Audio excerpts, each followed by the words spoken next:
बाबू से बोला, बाबू चलो टॉफी खाने चल रहे हैं। मैंने बाबू से ऐसे मारा भारी तो ले जा रहा है, ऐसे झूल रहा है। ये गम और गुस्सा है फिरोजाबाद की उस माँ का जिसके 1.5 साल के बच्चे को पटक पटक कर मार डाला गया। 1.5 वर्ष के मासूम आरव की जघन्य हत्या के बाद से माँ और नानी की आंखों से आंसू थम नहीं रहे हैं। रोते रोते वे अचेत हो रही है। 3 दिन से घर में चूल्हा तक नहीं जला है, उन्होंने खाना तक नहीं खाया। रिश्तेदार और पड़ोसी किसी तरह जबरदस्ती उन्हें पानी पिला रहे हैं ताकि तबीयत ना बिगड़े। बेटे की मृत्यु से दुखी रति बार बार यही कह रही है कि जब बेटे के हत्या के आरोपी को फांसी नहीं हो जाती तब तक उसकी आत्मा को शांति नहीं मिलेगी। बात देखो, मेरा बच्चा 1.5 साल का है। मेरे ससुराल वाले रखते नहीं है, बहुत मारा मुझे, बांध बांध के मारा, बहुत बीमार थे हम। मेरी मम्मी हमें ले आई, हमने फोन किया, चुपचाप ले आई।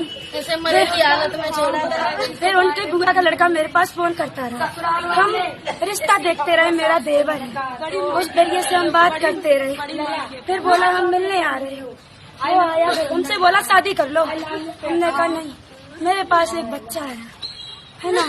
तो यहाँ पे मिलने आया, बाबू से बोला, बाबू चलो टॉफी खाने चल रहे हैं। मैंने बाबू से दिया, मैंने कहा अपना ही तो भारी तो ले जा रहा है। मौसी ने बोला छोटे से बच्चे से कि तुम चले जाओ साथ में, तो बोला कि वो इधर ही तो गए हैं भैया। मैंने इसको भी नहीं भेजा, मैंने जा रहा है, जाने दो।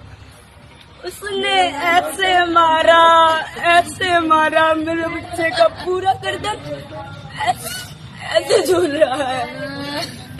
क्या धरती पटक दी या क्या किया ऐसे? कहाँ पर पटका, किस जगह पर?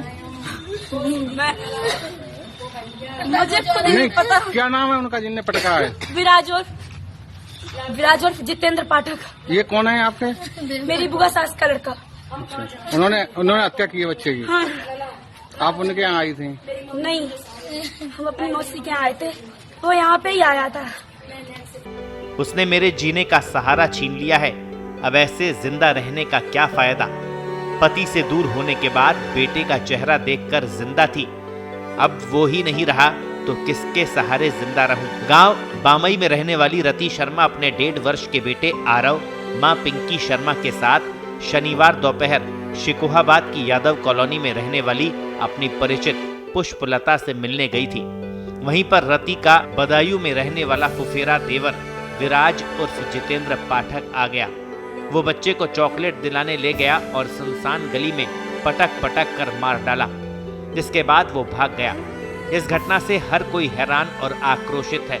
पीड़ित परिवार को ढांढस बंधाने के लिए लोगों का आना जाना लगा हुआ है, लेकिन मां का दुख कम नहीं हो पा रहा। वो हर किसी से यही कहती है कि हत्यारे ने उसके जीने का सहारा छीन लिया, अब ऐसे जिंदा रहने का क्या लाभ। पति से दूर होने के बाद बेटे का चेहरा देखकर जिंदा थी, अब वो ही नहीं रहा तो किसके सहारे जिंदा रहूं। मासूम को जमीन पर पटक पटक कर मारने के आरोपित विराज को पुलिस ने घटना के 6 घंटे बाद ही मुठभेड़ में गिरफ्तार कर लिया था। उसके दोनों पैरों में गोली लगी है। गोली लगने से उसके सीधे पैर की हड्डी टूट गई। इंस्पेक्टर अनुज कुमार ने बताया कि आरोपित पुलिस अभिरक्षा में सरकारी मेडिकल कॉलेज में उपचार चल रहा है। चिकित्सक की रिपोर्ट के बाद उसे जेल भेजा जाएगा। वहीं एसएसपी आदित्य लाहंगे ने कहा कि आरोपित को फांसी की सजा दिलाने के प्रयास किए जाएंगे। 1 सप्ताह से पहले चार्ज दाखिल करेंगे। प्रयास किया जाएगा कि जल्द से जल्द न्यायालय की प्रक्रिया पूरी हो और उसे सजा सुनाई जाए। 1.5 वर्ष के बच्चे आरव की इतनी बेरहमी से हत्या की गई है कि सीसीटीवी फुटेज को लोग देख नहीं पा रहे हैं। आरोपित की करतूत को देखकर हर कोई आग बबूला हो रहा है। इंटरनेट मीडिया के विभिन्न प्लेटफॉर्म पर घटना की सीसीटीवी फुटेज प्रसारित हुई, लेकिन अब फेसबुक और अन्य प्लेटफॉर्म पर लोगों के वीडियो डालने पर बैन कर दिया गया। वीडियो चल नहीं रहे हैं, इस पर लोग ब्लर करके वीडियो डाल रहे हैं। इस घटना को देखने के बाद हर कोई कह रहा है कि दरिंदे को फांसी की सजा होनी चाहिए। ब्यूरो रिपोर्ट, पत्रिका। देश दुनिया की ताजा खबरें और वीडियोस के लिए अभी डाउनलोड करें पत्रिका ऐप।